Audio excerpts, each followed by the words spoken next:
click partner natin na makakasama ngayong gabi, na-achieve niya din yung 6-digit income and then at the same time, na-achieve niya din yung Dream Lifestyle Reward. And nung nakaraan, kasama din natin siya sa Hong Kong Travel Incentive. Ano naman yung ginawa niya? Ano yung mindset niya? Bakit siya unti-unti nag-win? And bakit hindi siya nag-quit despite maraming struggles? Si Coach JB Martinez. Yan, or palakpakan Kasangga. mga click partners! Click partner JB, no, before we start, no, gusto ko lang pasalamatan yung time na binigay mo. Alam ko na sobrang layo mo, all the way from Bulacan. So, salamat sa time. And gusto ko, ano yung pwede mong ma-share, no, before siguro we start, no? Ano yung pwede mong ma-share na proud ka na wins recently? Na masasabi mo, yes, wins to para sa akin. Siguro pinaka-latest wins ko. Bago pala magtuloy, hello po sa mga click partners natin dyan. Click Morning! Ayan. Kung excited na kayo sa segment natin ngayon, type nyo dyan sa baba yung God bless. Ayan. Type nyo sa baba God bless para syempre guided tayo all throughout the session. So napakaganda nung coach nung first na question mo. Ano yung pinaka-win ko? Siguro masasabi ko pinaka-highlight last year ko at itong papasok na year ng 2026 is yung sabay kami ni wife na nag-surrender kay Lord. Yun. Yun talaga. Kasi 2025 is one of the toughest year ng namin ng especially sa akin kasi that year nawala yung aking lolo father. Yan. So nung time na yon, yun yung back to zero yung buhay ko since first time kong maka-encounter ng ganong experience na alam naman natin na hindi siya simple, na pag nawalan ka ng mahal sa buhay. Pero because of that, parang isa siyang a blessing in disguise kasi nasa church na ako on that time bago nangyari yung experience na yun, yung scenario na yun ng life namin. Hindi lang ako, ng buong family ko syempre.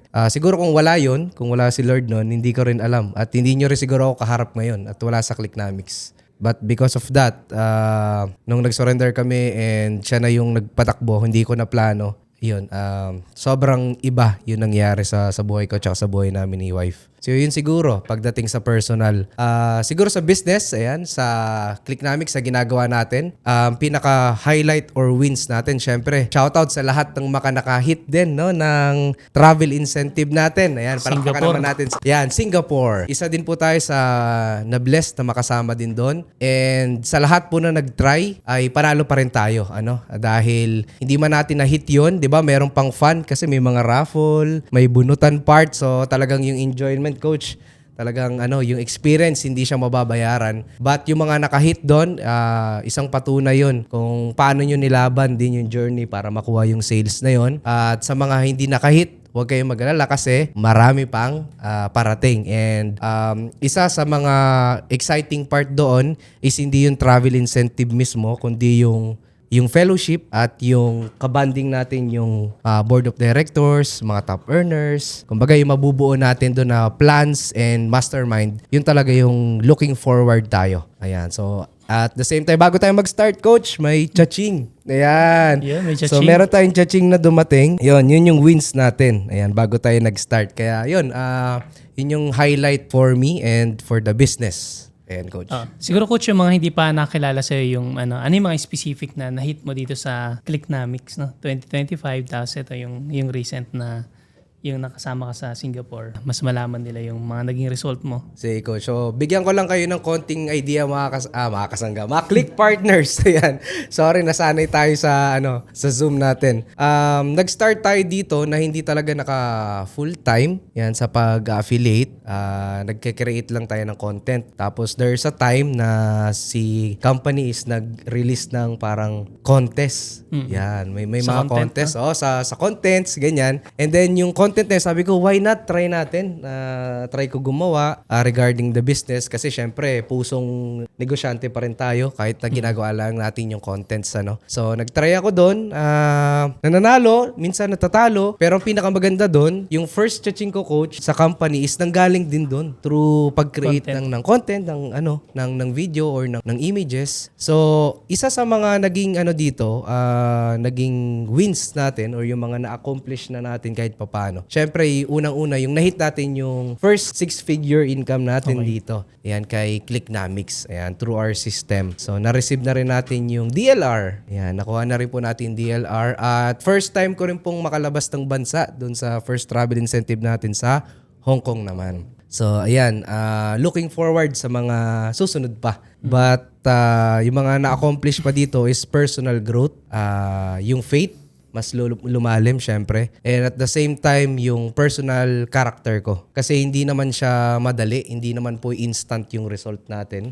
Unang-una dun yung patience and yung faith. Kahit na wala pang result, katulad ng mga iba pa nating mga coaches, mga aspiring affiliates na nagtutuloy-tuloy pa rin kahit na hindi pa nila nakikita yung results. That's faith. Faith hindi lang sa sarili, faith dun sa ginagawa natin, faith sa company, faith kay God syempre na ibibless din tayo dun sa ginagawa natin. Considering na we are doing our part syempre. So yun yung yun naman po yung naging ilan sa mga accomplishment natin, coach. Para sa iba, coach, importante ba na, lalo na sa mga nagsisimula, importante ba na kahit papano meron silang daily na nawi-win? Tingin ba pagka ganun, makakatulong ba yun sa kanila para makapag-build sila ng unti-unti, mag-build ng maganda result? Yun. Yes, sobrang gandang topic nun, Coach Van. Ang pagkakaalam ko, hindi ko lang po alam kung sa lahat ganun din. Motivation is the number one key para magkaroon ng mag-succeed ka sa isang bagay. Very important na magkaroon tayo ng small wins. Bakit? Kasi motivation is good but it's just for short term. Pero kung gusto mo ng long-term results, kailangan talaga natin ng commitment through small actions. Kasi hindi naman po lagi tayong motivated. Most of the time, tinatamad tayo. But correct. isa siguro sa mabibigay natin na tip doon or ma-enlighten natin ang mga affiliates natin, partners natin, don't chase dun sa motivation. You build habits and system. Kasi kapag ka meron system, kahit ano yung emotions na meron ka dyan, tinatamad ka, pagod ka, umiiyak ka, tumatawa ka, masaya ka, magkukumit ka dun sa small action na gagawin mo. So, including me, Click Partners, nasa journey pa rin ako ng ganong klaseng habit. Hindi laging masipag, hindi laging motivated. Pero ang titingnan ko na lang lagi doon, kailangan kontrahin mo rin kasi. Kasi nasa comfort zone ka. Comfort zone kasi yun yung pag tinatamad ka, comfort zone yun eh. Kasi very familiar ka na doon sa ganong gawain. Halimbawa, nakaupo ka sa couch, hihiga ka dyan. Comfort zone yan. Nauubos yung oras natin sa kakabrowse. Tapos mamaya pagkatapos ng maghapon, magagalit ka sa sarili mo kasi wala kang nagawa. So ibig sabihin nun, hindi ka tamad. Wala kang goal, number one. Wala kang mga small actions to do. Walang to-do list. And then, hindi kasi natin makikita mga Click Partners kung ano yung target natin unless we know ano yung problem and ano yung goal natin. So, kung hindi natin alam yung dalawang bagay na yun, wala tayong action plan. So, kung wala tayong action plan, nandyan ka lang. Wala kang gagawin. Tapos magagalit ka kapag halimbawa, nakita mo yung isang affiliate, ang daming results. Hindi mo alam at the back of their mind o at the back of the camera, grabe na yung ginagawa nilang planning, grabe na yung ginagawa nilang action, trial and errors. So yun, very important po talaga mga Click Partners yung baby steps kung tawagin. Kasi yung baby steps na yun yung magdadala sa'yo towards big success. So yun naman yung magbibigay sa inyo ng result. And realization, yan. Gusto ko yung sinabi ni Click Partner JB na yung mga action na ginagawa natin is yun yung nagbibigay ng resulta. Maliit man or malaki, nagkikreate yan ng resulta. Pero dahil nangyayari yung resulta na yun, dahil meron tayong ginagawa. So, nagustuhan ko rin kanina, balikan natin yung sinabi mo. Bago tayo pumunta doon, how to improve daily, how to improve yourself is yung, kanina napag-usapan din namin yun sa introduction, pero things na kailangan mo na dapat meron ka sa lahat ng ginagawa mo is yung pananampalataya. Yung iba sasabihin, dayain mo until you make it. Pero ang dapat na sabihin mo is faith until you make it. Yun yung dapat yung mindset na meron. Hindi mo pwedeng dayain ng success. Hindi mo pwedeng shortcutin ng success. May mga gagawin ka, meron kang action na kailangang ibigay, meron kang commitment, meron kang discipline. Yes, motivation is good, but it lasts. Samahan lang natin ng action and commitment. So, punta tayo dun, Coach, no, sa mga daily improvement na alam nating makakatulong sa mga Click Partners natin. Meron ka bang Click Partner JB na pwedeng everyday na ginagawa mo para tuloy-tuloy mong magawa yung business? Okay, so ang ganda ng question, Coach Jay. Kahit ako napaisip bigla. Bago siguro sagutin yon, mga click partners, gusto ko rin na gawin nyo rin sa inyo. Hindi nyo kailangan mag-type dyan. Kung hawak nyo kung may other device kayo or may pen, gusto ko mag-participate din kayo sa question na yon. Ano yung number one thing na ginagawa nyo sa everyday pagkamulat ng mata nyo? Kasi siguro mababalikan natin to mamaya kung bakit natin tinanong din yon. Kasi kung ano yung ginagawa natin, na-realize ko din to, coach, and isa sa mga mentor ko spiritually yung nagsabi yung kung ano yung ginagawa natin sa umpisa ng yun na yung magdidictate ng buong araw natin. Para sa akin po, nito ko lang to pinapractice. Hindi ko akalain na magagawa ko siya. Ayan, so yung number one thing na ginagawa ko early in the morning, dati, phone po talaga. Pagagising ko, kahit nga 'di ba, gigising ka, alimpungatan ka, iihi ka lang, hahanapin ko agad yung cellphone ko. Kasi parang naging na siya, normal na. Naging habit na. Naging habit na phone ka agad yung hinahanap. Napansin ko, ginagawa ko yun, hindi ko na napapansin na nauubos pala yung oras ko. Kasi ito agad yung unang-unang hinahanap ko na bagay. So, ngayon, isa sa mentor ko, spiritually, yung nakapagbigay din sa akin ng idea. At the same time, yung nag-surrender tayo kay Lord, ay number one thing na ginagawa ko early in the morning is to look for my Bible. Bible po yung hinahanap natin kasi kailangan natin ng wisdom sa buong araw. So, isa sa magandang question ko noon, neto lang po yun nangyari last week. Tinanong ko, when is the best time to read the Bible? Para sa akin, sa umaga. Kasi bakit? Yung mga mababasa mo dun sa Bible can be used for that day. So, yung wisdom na kailangan natin, syempre, especially decision making, ano yung actions na gagawin mo for that day, yung may encounter mo on that day, yung actions mo or yung reaction mo dun sa nangyayari sa araw na yun will depend sa wisdom na meron ka. So, early in the morning, after ko magbasa ng Bible, kahit 1 to 3 chapters. Merong binigay na format sa akin, which is yung SOAP, kung di ako nagkakamali. Number 1, yung sa SOAP is scripture. Ano yung binasa mo na scripture sa Bible. Pangalawa is observation. Yan, ano yung na-observe mo dun sa binasa mo. Number 3 is, letter A is application. Yan, application. Kung paano mo siya i-apply sa buhay mo. And then P is prayer. So, prayer for that day. Kasi dati hindi na nakafocus ako sa future kagad. Nami-miss ko na yung present pala. Na nandun ako nakatutok sa malayo, yung present na situation ko right now, hindi ko na nafo-focus. Then, nai-stress ako doon kasi walang nagbabago, parang ang hirap-hirap ng buhay. So, kung ano yung nasa harap ko ngayon, doon muna ako nakafocus. So, yun yung nagagawa sa akin ng pagbasa ng Bible. Yeah, so, hindi pa po yun madalas. Sinimulan ko lang po ito lately. And I'm telling you guys, walang ibang sasarap sa pagbabasa ng word ni Lord. Kung meron man ako may bibigay or iiwan sa inyo sa segment na to is yung word ni Lord palagi. Ayan, ako, I agree din doon, coach, no, sa sinabi mo kanina, yung sa cellphone. Kasi pag inuna mo yung phone, di ba kunyari, pag gising mo, inuna mo yung phone, social media, madalas kasi, makikita mo, madami doon negative eh. Oh, so pag nasimulan mo na stressful yung nakita mo, may effect yan eh, kagaya na sinabi mo kanina. May effect yan doon sa during the day. Kasi kung nauna yung stress, nauna yung negative, puro ganun na lang. Pero kapag inuna mo si Lord, kasi doon sa tinuturo din natin yan 7 daily action step sa mga click partner natin.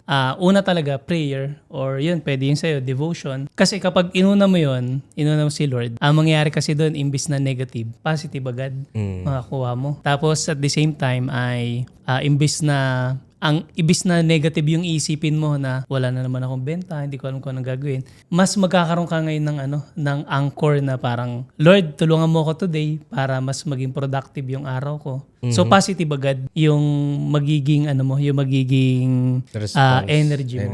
And I think isa din sa dapat na ini-improve daily, yung everyday ka nagle-learn and everyday kang nagpo-promote. Yes. Kasi very important yun na, yun yung tatlo, no? Prayer, tapos daily ka naglo-learn kasi hindi mo alam kung anong gagawin mo next kapag hindi ka nag-aaral. Katulad nito, yung 30-day start natin, yung daily training. Kapag umaten ka nun, lalo na yung this week, ang ganda ng mga training natin. Yes. Simula Monday hanggang Thursday. Natutunan mo yun, tapos sunod nun, i-implement mo siya. Kapag daily mong ginagawa, yung tatlo pa lang na yun, malaking help na yun. Correct. So, para sa'yo, Coach JB, ano pa yung iba na dapat ini-improve kung gusto mo maging successful sa Clicknomics? Ano pa yung daily na dapat ini-improve para magkaroon ng magandang result? Number 1 is ready-made tayo mga click partners, di ba? So done for you na lahat ng meron tayo. So kailangan na lang natin gawin is number 1 is to promote. That's it.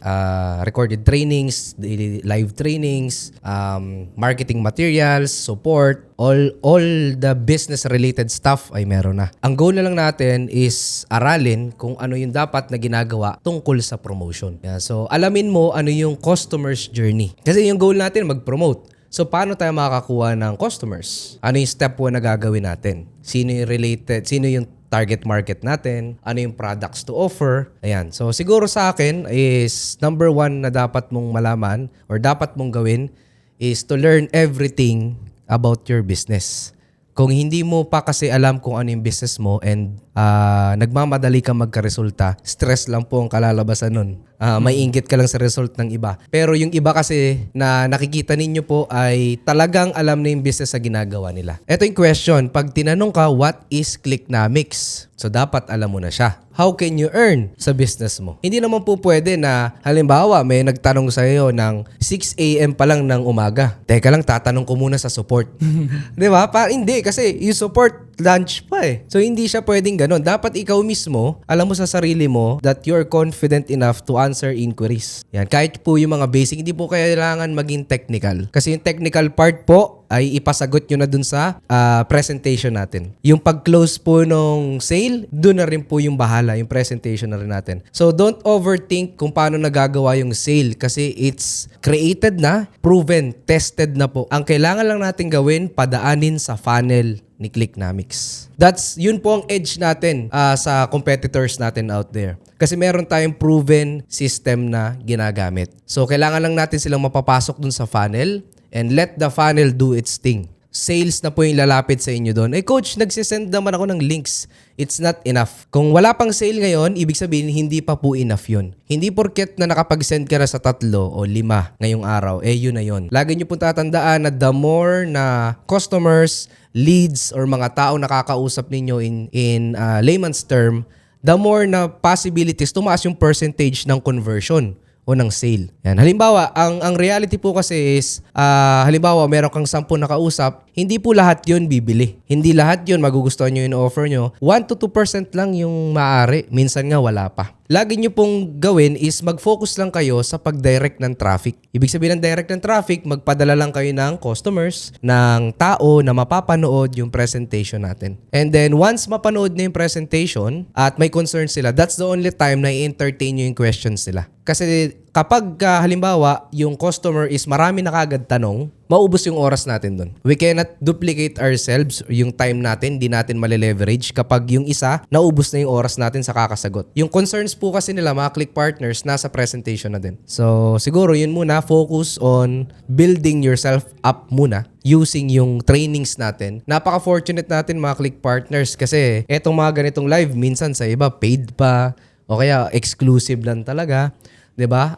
Yung trainings natin, mga daily pa to, click partners, no? Daily, merong recorded. So, very fortunate tayo, very blessed kasi meron tayong ganitong klaseng community din. Doon sa mga shinare mo, Click Partner JB, no, na i-share mo paano mo ginagawa and paano mo in-improve yung skill mo. Mahalaga ba na, ito kasi question ng iba, mahalaga ba na dapat alamin ko muna lahat ng, ayun, natanong mo na nga, nabanggit mo kanina. Yung iba kasi, ito pwedeng iniisip nila, alamin ko muna lahat details about sa business bago ko mag-take ng action. Baka kasi yun yung iniisip ng iba. Ano yung advice mo sa mga, especially sa mga 1 week pa lang, 1 month pa lang, or kakasimula pa lang? And ano yung kailangan nilang gawin para every single day, nadadagdagan yung kanilang nalalaman? And ano yung specific action steps na kailangan nilang daily na matututo sila? So, ayan, baka magkaroon tayo ng misunderstanding na kailangan alam mo muna lahat bago mag-take ng action. Ano? Just to be clear po, hindi mo kailangan alamin everything bago ka kumilos. Ang sinabi natin kanina is ano yung dapat munang gawin ng isang affiliate, diba? So, dapat alam mo yung business mo all in all. Pero hindi ibig sabihin nun, tsaka ka palang kikilos. Ang learning, makikita mo yan through small actions. Kung ano yung ginagawa mo everyday. Trial and error po ang formula. So, matututunan mo isang bagay kapag ginawa mo na siya. Ang gagawin mo, syempre may mga trainings tayo doon. Meron din tayong application na tinatawag. Hindi kasi ibig sabihin na nag-training ka na ay kumpleto ka na doon sa business mo. Hindi po siya parang Netflix na may series lang, tapos panonoorin lang, happy ka doon sa training, yun na yun. So, lagi nyo tatandaan, we want results. In order for us to have result, we need to take actions. Hindi kailangan major action, major upgrade. Ang upgrade ng skill, ng learnings is along the process na lang. Doon mo na siya may encounter. Pero kung gusto mo talaga magkaroon ng result, yung natututunan mo right now, kailangan mo siyang i-implement, I believe, within 24 hours. Bakit? Kasi within 24 hours, fresh pa yung knowledge mo yun eh. Pero after 24 hours, marami ka na ulit naririnig. So, ano nga ba yung sinabi ni Coach Ban? Ni Coach Jay? Lalo na kung hindi ka nagtitake notes ngayon, ay, sayang.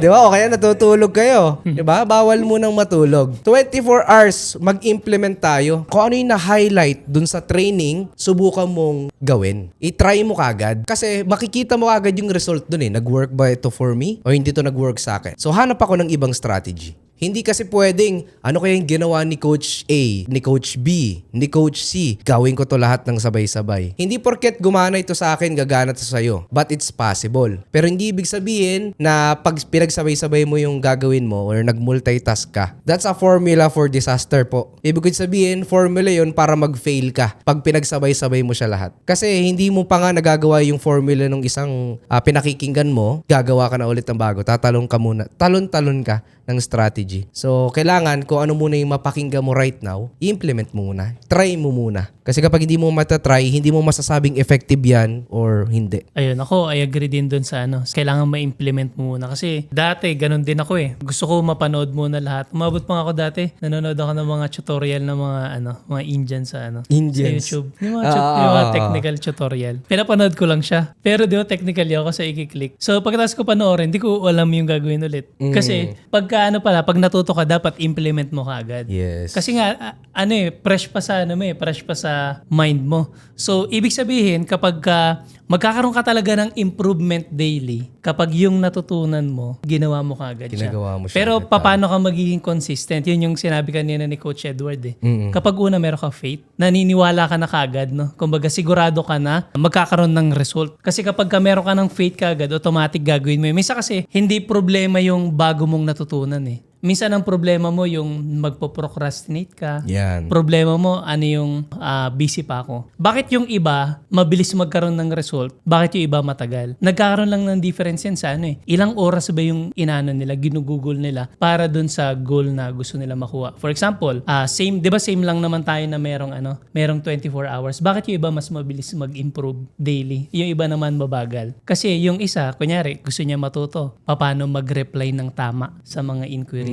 Siya, nagre-reply siya ng 10 o 20 everyday. Yung isa naman, nire-replyan niya lang isa lang. Tapos, pagkasunod, hindi na ulit siya magre-reply. So, along the way, magiging malayo na yung diferensya. Katulad din kay Kobe Bryant, kung familiar kayo, coach kay Kobe Bryant. Di ba, sabay-sabay lang din naman sila nagpa-practice. Correct. Pero siya, maaga pa lang nandun na siya sa court. Kumbaga bago dumating yung mga kakampi niya, ilang oras na siya nagpa-practice. So, lumipas yung taon, lumayo yung skills niya dun sa mga kasamaan niya. Kasi mas matindi yung improvement niya daily. Mas matindi yung implementation niya daily. So, ibig sabihin pala, kung gusto mo, mas mabilis mong ma-achieve yung result mo, mas paglaanan mo ng oras yung goal mo. Gusto mo, tumaas yung sale mo, edi paglaanan mo siya ng oras. Correct. Ang importante kasi, mataas yung goal mo, dapat tataasan mo din yung effort mo eh. Sino dito, click partner, yung mataas yung goal mo ngayong 2026? Can you type me in the chat nga? Yan. Yung para sa'yo mataas yung goal mo. So kung mataas yung goal mo, dapat sasabayan mo siya ng mataas na effort. Nagkakaroon kasi tayo kadalasan ng challenge kapag mataas yung gusto mong goal pero mababa lang yung effort. Kagaya ng diniscuss ko din yesterday kay Charlie Munger, sabi niya, you have to deserve what you want. Kailangan, kung ano yung gusto mo mangyari, kailangan deserve mo siya. Deserving ka. Tama. Hindi pwedeng kailangan mo lang siya. Hindi pwedeng importante siya sa'yo. Importante, deserve ka dun sa bagay na magiging deserve ka lang dun pag nag-take ka ng effort. Kaya importante yung nag-improve ka talaga daily. Kasi pag nag-improve ka daily, yun yung makatulong sa'yo ma-acquire yung mga skills. Ayan. Coach, meron akong tanong sa'yo. Di ba nung simula ka din sa Slicknomics, meron ka din mga struggle, no? Yes, Noong una, dami. sa content ka lang nagkakaroon ng result. pero sa sales, medyo nahihirapan ka dati. Mm-hmm. Ano yung naging mindset mo? Bakit hindi ka nag-quit? Bakit nagtuloy-tuloy ka pa rin? Kahit may mga months na struggling, mahirap magkaroon ng result. Hindi naman mawawala yun eh. Pero ikaw, bakit ka nagtuloy-tuloy? Nagba-backtrack, no? Yung mga decisions. Sobrang halaga kasi ng decisions. Ngayon ko na-realize, coaches and click partners, na yung buhay is nakadepende din sa decision na ginagawa natin. So yung decision kasi na yan, for me, yung pag-start ko kay Clicknomics, kahit na alam ko magiging challenging, lahat naman, yung iba sinasabi, hindi ko yan forte, hindi ko yan strength ko, ano. Lahat naman tayo nag-start doon. Pero para sa akin kasi, decision siya, yung pagpasok ko sa Clicknomics. So meron akong ginagawa other than that, but I decided to step up and lumabas sa comfort zone ko at gawin si Clicknomics. So bakit hindi ako nag-quit kahit na wala kagad results? Biruin mo, ang dami ng video, no? Ang dami na, di ba? Kasi ang sa akin, number 1 is I decided. Number 2 is pinag-pray ko kasi siya. Sabi ko, Lord, if lalabas ako ng content creation or gagamitin ko yung content creation at bibigyan mo ako ng panibagong opportunity, gusto ko sana kasama ka. And true enough, unang kita ko or unang event na napuntahan ko via invitation ng Clicknomics, pagdating ko doon, nagwo-worship po yung community sa hotel, di ba? Sa tataas yung ano pa lang, pre-launching pa lang. Whatever it takes. Ay, parang whatever takes yata yun. Yung maliit lang na space sa ano. Yan. So, pagdating ko doon is nagwo-worship, sabi ko, sige coach, sige Lord, all in ako. Kasi answered prayer to eh. Hindi ko pwedeng i-quit. Kasi yan, isa din sa, tandaan nyo po ito kasi isa ito sa nagain ko sa spiritual journey natin na kapag ang isang bagay ay smooth na nangyayari, grace ni Lord yun. Pero kapag merong mga hindrances, may mga obstacle na encounter ka, it's your plan, not His. So, nung nangyari yon, sobrang smooth lang ng pagpunta ko doon, walang nangyaring ibang experience, tapos pagdating ko doon, nagwo-worship pa. Ano pa yung kailangan kong maintindihan doon? So, it's an unanswered prayer. So, kailangan ko talaga siyang gawin kasi it's a blessing from the Lord. So, yun ako. And then, sinabi ko rin to kay Coach Edward. Sabi ko, Coach, kung ano man yung hindi ko nagawa before, gusto ko magawa ngayon.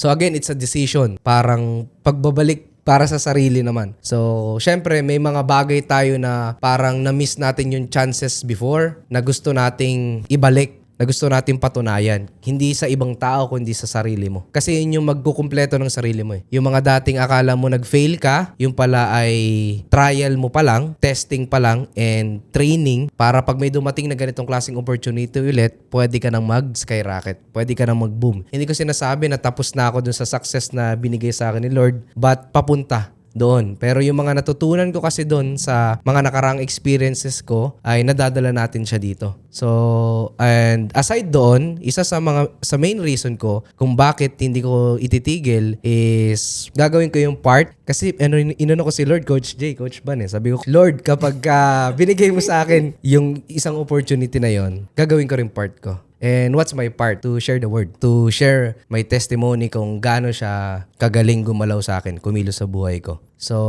yun naman yung pinaka natin eh. We're designed to serve, di ba?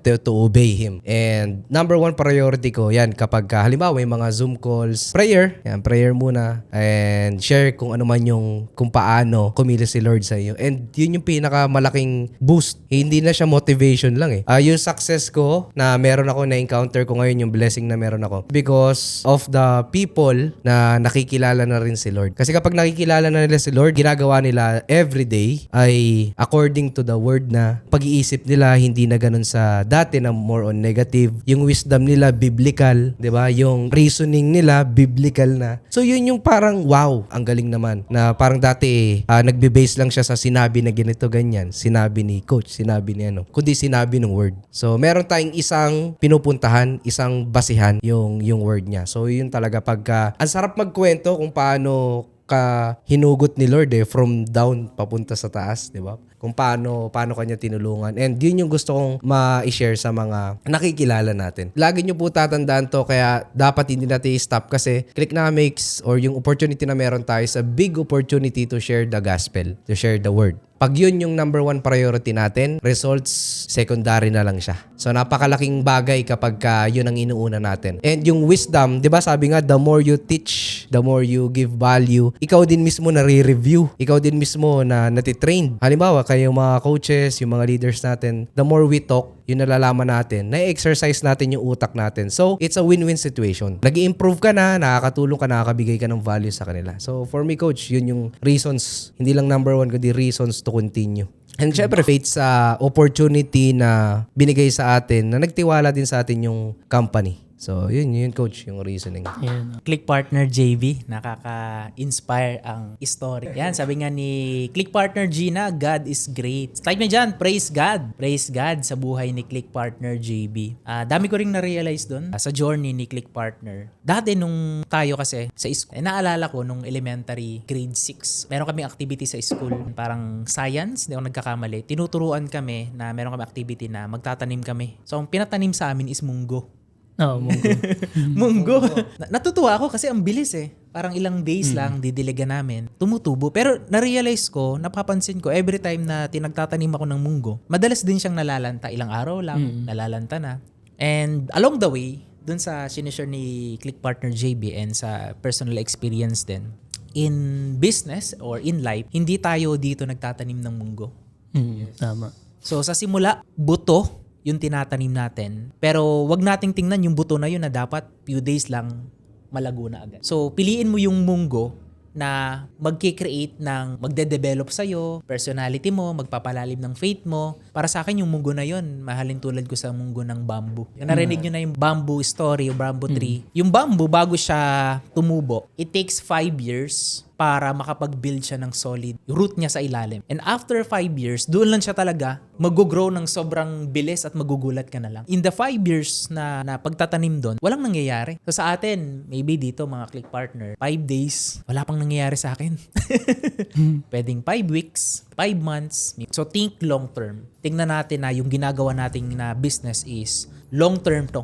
As long as nandun yung tamang pundasyon na ginagawa natin, yun yung panghawakan natin. Sabi mo kanina, yung lahat ng decision mo is nakabase sa will ni God. Ginagawa mo siya hindi dahil sa personal decision lang. Meron tayong business partner, nag-aas tayo sa kanya. So long term yung thinking natin. Mas masarap makapunta dun sa success kapag dumaan tayo dun sa journey na kung saan pinagdaanan natin yung mga dapat nating pagdaanan. Yun yung magpapasarap ng success. Yung mga moment na hihinto ka na, moment na tinatanong mo na yung sarili mo, moment na para sa akin ba to, moment na nag-give up ka na. So, meron ba sa buhay mo, Click Partner JB, one day or moment sa buhay mo na napaisip na hindi ko na kaya, parang ang hirap-hirap ng situation ko, ang hirap na ng challenge na to. Meron ka bang moment sa buhay mo ng ganun? And then, pwedeng sa buhay mo, in business, then, ano yung action steps na ginawa mo? Bakit hindi ka nag-give up? Iniisip mo na yun is napaglabanan mo at hindi ka nag-give up. Grabe yun. Ang bigat. Ang bigat ng topic na yan.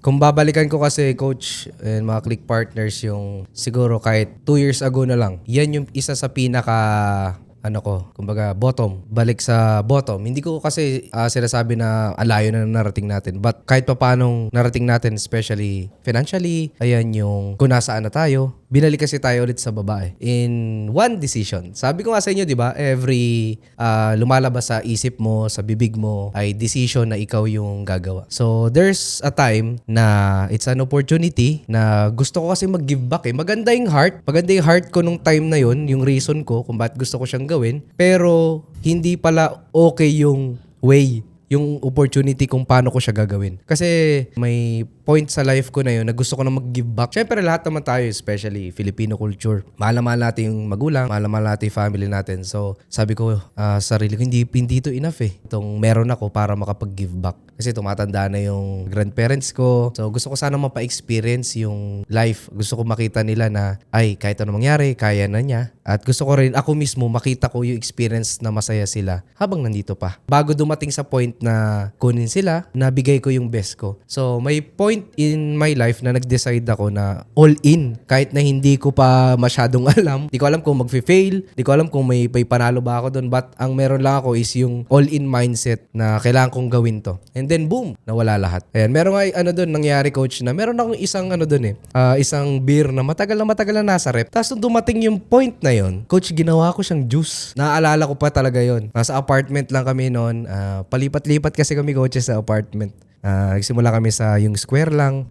Matagal kami doon, 7 years. At start kami ng 3rd floor, tapos nag-iikom. Binuhin nyo yung coach yung stocks, iaakyat ko. Tapos pag i-deliver, ibababa ko ulit. So, yung mga ganong senaryo, may point na nainom ko yung ano na yun, yung beer na yun, ginawa ko siyang juice. Nakatitig lang ako sa kisame kasi nawala na lahat. Instantly, back to zero. Then, nawala nga si tatay. Yung pinaghirapan ko din na social media platform, na-hack. So parang nagsabay-sabay ba yung mga kahit papaano yung pinupundar natin na foundation na ginagawa natin para sa success na gusto natin, unti-unting nawawala. So talagang ano yun, nawalan ako ng self-confidence, nawalan ako ng self-worth. Bilang lalaki, we are designed to provide, yun, biblically speaking. And sa status na meron ako, sa bagay na meron ako, hindi ko siya magagawa. So, anong nangyari? Buong taon, coach. Akala nyo na nakasmile ako, pero buong taon nilalabanan ko yung utak ko, yung sarili ko. Kung paano ako babangon, paano ako babalik ulit, paano ako makakapag-provide. Napa-question pa nga ako nun, coach, bakit ko na-experience to? Wala pa ako sa church, hindi ko pa masyadong kilala si Lord, no? Napatanong talaga ako nun, sabi ko, Lord, maganda naman yung heart ko, Bakit nangyari to? Bakit sa akin? Gusto ko lang namang mag-give back. Bakit mo ko nilagay sa situation na to? Fast forward, nung nangyari na yon, biglang na-realize ko nito na lang na hindi pala nawala sa feeling namin si Lord. So, hindi niya ako pinabayaan, hindi kami pinabayaan, kundi ni-redirect niya kami. May mga times kasi sa buhay na akala natin inaalis yung isang bagay kasi gusto tayong saktan, gusto tayong iwan. Ayan. Pero yun pala, inaalis yun para sa mas better na ilalagay niya. Aalis ako doon sa opportunity na yun, aalis ako doon sa meron na yun kasi doon ako nakafocus pala, hindi na sa kanya. I forgot to pray, I forgot to thank Him sa lahat ng blessings. Sa mga sa nakakarinig nito, this is a true story. Nakalimutan ko magdasal. Naalala ko lang siya kapag last option na. Wala na talaga akong magawa. Doon ako nag-pray. So, anong nangyari? Hindi pala niya ako iniwan. Nawala man sa akin yung lahat na ginagawa natin. Kay Jan naman napunta sa wife ko po. So, gustong-gusto niya nun.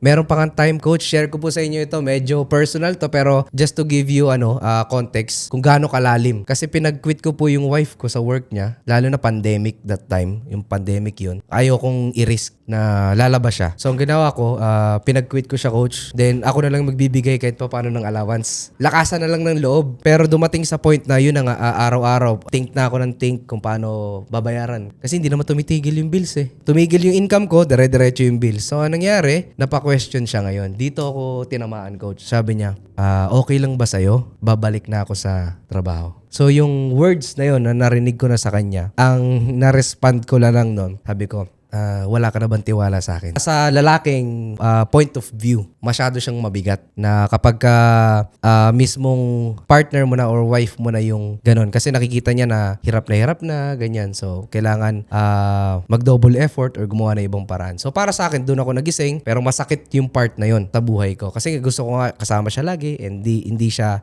magre-risk. So, yun, fast forward, nung nawala din yung father ko, napunta naman ako, di ba sabi ko sa inyo kanina, ni-redirect ako. So, saan ako nilagay? Ang plans po namin after ng marriage is province. Plano naming mag-asawa to start kung ano man yung meron kami. Pero sabi ng Lord, dito kayo sa Bulacan. Hindi namin yung coach pinag-usapan. Wala kaming kahit anong idea sa Bulacan. Dito kami nilagay. Yun pala, dun kami plinant. Nung nilagay kami dun, coach, napunta kami sa isang community. Then napunta kami sa church. So, nung napunta na kami sa church, everything changed. Sabi niya sa akin nun, anak, kung dati nahirapan ka ngayon, iaangat kita. Kailangan lang palang mangyaring isang bagay na yon para makilala ko siya at doon na mag-focus. So, anong nangyari nun? Lahat simula nung siya na yung inuna, siya na yung nagpaplano, siya na yung kumikilo sa akin. Naging smooth na lahat. Hindi lahat, pero kahit na hindi ganun kaganda yung resulta, may wisdom ka to alam mo na, plano mo to. May reason kung bakit ganito yung nangyayari. So, everything changes nung nangyari yun. Yun yung sa akin, coach. Hindi lang po inspiration kasi hindi ko naman po alam yung mga stories ninyo, ano yung mga struggles ninyo right now. But believe me, ang struggles na meron tayo ngayon is unique sa bawat isa. Kasi alam ng Lord kung ano yung kaya nyo na malalagpasan ninyo and may reason kung bakit nandyan kayo sa situation na yan. And wag nyo lang pong iisipin na kayo lang yung nahihirapan. Lahat may kanya-kanyang challenges So, may kanya-kanyang story tayo. And remember, para hindi lang kayo inspired, yung story, yung struggle na meron ka ngayon will be your testimony once nag-step up ka na at lumabas ka ng comfort zone. Once naging successful ka na, that will be your unique story. Testimony mo yan kung paano ka tinulungan, paano kumilos si Lord sa inyo. And someday, somehow, God's perfect time, kayo naman po yung magsasalita dito to share kung paano kumilos sa inyo si Lord. So, yun yung number one na ano. Sana hindi lang kayo na-inspire, kundi nagising. Kasi hindi natin kailangan, alam nyo ba, hindi natin kailangan ma-inspire. Kailangan po natin magising. Kailangan nating ma-enlighten na walang ibang kikilos para sa success na gusto natin, kundi tayo lang. There will always be God's grace. But sabi nga lately na napakinggan ko to na magtiwala ka na talagang si Lord yung bahala dun sa blessing na meron ka. Na nakadepende talaga sa kanya yung success mo o yung blessing na gusto mo. Pero dapat kumikilos ka rin na as if ikaw yung gumagawa ng resulta mo. Yun, kailangan kasi balance eh. Hindi pwedeng magpipray lang tayo and then iaasa lang natin sa kanya lahat. Lagi niyo po tatandaan, yung opportunities na binibigay sa atin is we have the freedom to choose kung ano yung gagawin. Kung ano yung iti-take action natin. But with the guidance pa rin syempre, lagi niyo ipagpipray kung ano yung decision na gagawin natin. Laging may options po dyan. Wag lang natin i-overthink. Basta small actions, pray for it, and then step up. Mga click partners. Hindi pwedeng nandito kayo, yes, this is good, nakikinig kayo palagi, but ang pinakamahalaga po is what are you doing behind the camera? Ayan. Ano yung ginagawa natin after ng training? Baka naman tinutulog nyo lang, di ba? Baka tinutulog nyo lang po yung training. Wag po natin itulog yung training. Mas marami dapat yung action kesa yung pakikinig ninyo. Yung iba dito, akala nyo nakikinig lang, yung iba nag-i-implement na po. So, dapat ganun yung meron tayo. Lagi nyo rin tatandaan na business is a skill. It's not a talent. So, lahat meron po tayong opportunity na maging successful sa business na meron tayo ngayon. Lahat natututunan. Hindi po tayo pinanganak na lahat magaling na sa negosyo. Yes, hindi lahat para sa negosyo, pero papayag ka ba na yung negosyo hindi para sa'yo? Nandito ka na eh. Pumasok ka na dito, so dapat all in ka na dito. Dapat gagawin mo na yung lahat. Kasi ibig sabihin kung bakit wala pa tayo sa resulta na meron tayo right now is because hindi pa natin nagagawa yung 100% na meron tayo. And ako po ay admit na hindi pa ito yung all in na meron ako. Tamad po ako, promise. Sobrang tamad. Hindi ako nakaka-attend minsan ng trainings, hindi ako nakakapag-implement. But I make sure doon sa mga flaws ko na yon, meron akong ibang ginagawa that matters. Ibig ko sabihin, meron akong ginagawa na nag-improve ng skill, makakapag-implement ka. O to share you po,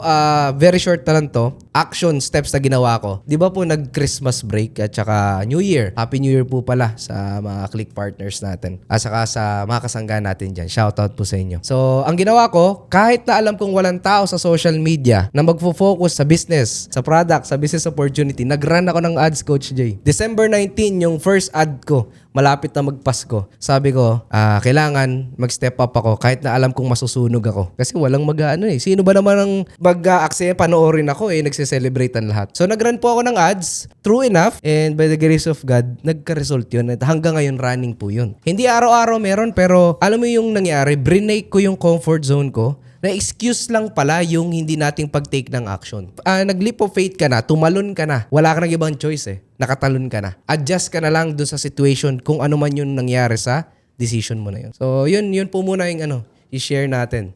Ayan, so thanks so much Coach JB. Sino yung maraming natutunan kay Coach JB tonight? Can you type me in the chat? Marami ka bang natutunan sa naging natin, Win podcast natin ngayong araw, no? Ngayong gabi na pala, nagsimula tayo ng hapon, no? Sino dito yung kanina pang mga 5 or 6 p.m., nandyan ka na? Can you type number 2 in the chat nga? Ayan, no? So, by the way, itong Win podcast natin ay twice a month natin siyang ginagawa, no? Every session, meron tayong dalawa palagi na click partner na ini-invite. Normally, yung mga 6-digit, 7-digit earner. And para ma-share din nila yung mga strategies, yung mga motivation nila na magagamit natin para tayo din, magkaroon ng result kayo din, no? Sino dito yung isa din sa goal mo na palagi kang makaka-attend din dito sa Win podcast natin? Type mo nga sa chat, I will attend. Yeah, very important na na palagi tayong umattend yung mga training kasi remember, yung pag-attend mo ng training ay isa sa importante na kailangan mong gawin para mag-improve ka daily. Kasi yung pag-attend mo daily, may matututunan ka dyan, yung matututunan mo, yun yung i-implement mo. Coach Jay, meron ka gusto i-add? Kanina nababasa ko yung mga comment. Sabi niya, sobrang laking tulong daw ng mga ginagawa natin na to. Na-interview natin yung mga click partners natin. Sa wisdom, sobrang valuable talaga yan. Nanggaling yan mismo sa pinagdaanan.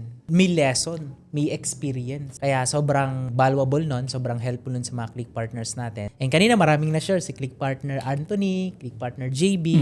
Sobrang dami nyo ng apply and implement na lang talaga. So, ito question ko sa personal to click partner JB. Kung bibigyan ka ng chance na kausapin yung sarili mo, what's one thing na pwede mong mai-advise sa sarili mo sa lahat ng ginawa mo? Pang Miss Universe ni Coach. Oo nga, pang Miss Universe. Pero very kung babalikan ko yung sarili ko, gawin mo yung mga bagay na magpapasaya sa'yo habang ginagawa or kinukuha yung success na gusto mo according to the Lord's plan. And malaking tap sa back kasi you did great.